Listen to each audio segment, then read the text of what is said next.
सद्गुरू श्री ब्रह्मचैतन्य महाराज गोंदवलेकर यांचं प्रवचन 11 डिसेंबर. कर्ममार्गाने जात असता नामाची अत्यंत गरज आहे. परमार्थ साधण्यासाठी मोठी उदार वृत्ती आवश्यक आहे. थोर मनाच्या माणसालाच परमार्थ साधतो. जो पंत असेल तोच संत बनेल. प्रापंचिक माणसाने घरामध्ये असलेले सर्वच्या सर्व देऊन टाकू नये ही गोष्ट खरी, पण प्रसंग आला तर सर्व देण्याची मनाची तयारी पाहिजे हेही खरे. खरोखर भगवंताला सर्व देण्यापेक्षा स्व द्यायला शिका. स्व दिल्यावर सर्व न दिले तरी चालेल, कारण ते आपल्या मालकीचे राहतच नाही. उलट सर्व देऊन स्व द्यायचा राहिला तर सर्व दिल्याचे समाधान मिळत नाही. भगवंताला स्व देणे म्हणजे मी त्याचा आहे ही जाणीव रात्रंदिवस मनामध्ये ठेवणे होय.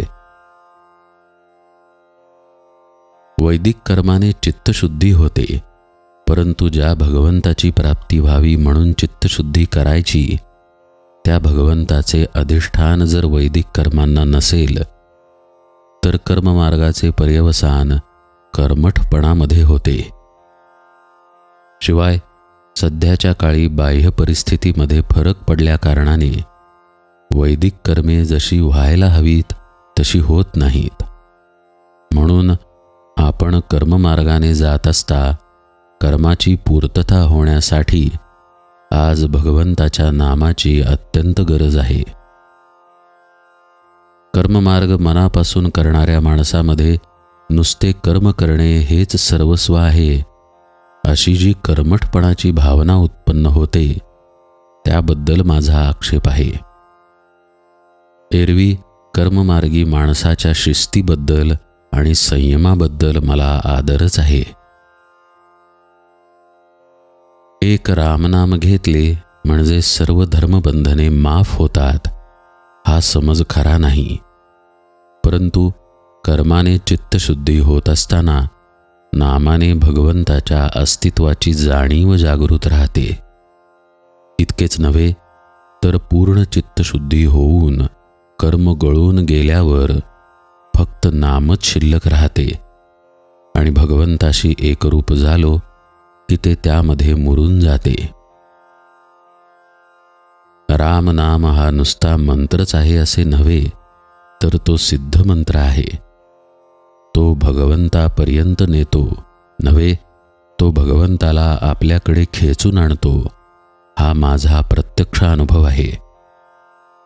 वाटेल त्याने नामाच्या या सामर्थ्याचे प्रत्यंतर पहावे. रामनाम हा देहबुद्धी जाळणारा अग्नी आहे. रामनाम हे ओंकाराचेच स्वरूप आहे. ते सर्व कर्मांचा आणि साधनांचा प्राण आहे. श्री शंकरांपासून ते श्री समर्थांच्या पर्यंत जे जे महासिद्ध होऊन गेले, त्या सर्वांनी रामनाम कंठी धारण केले.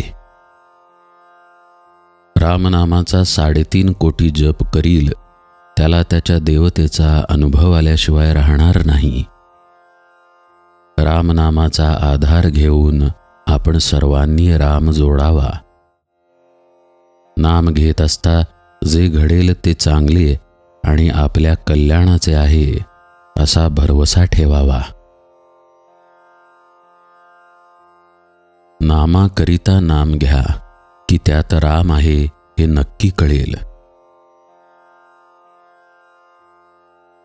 जानकी जीवन स्मरण जय जय राम.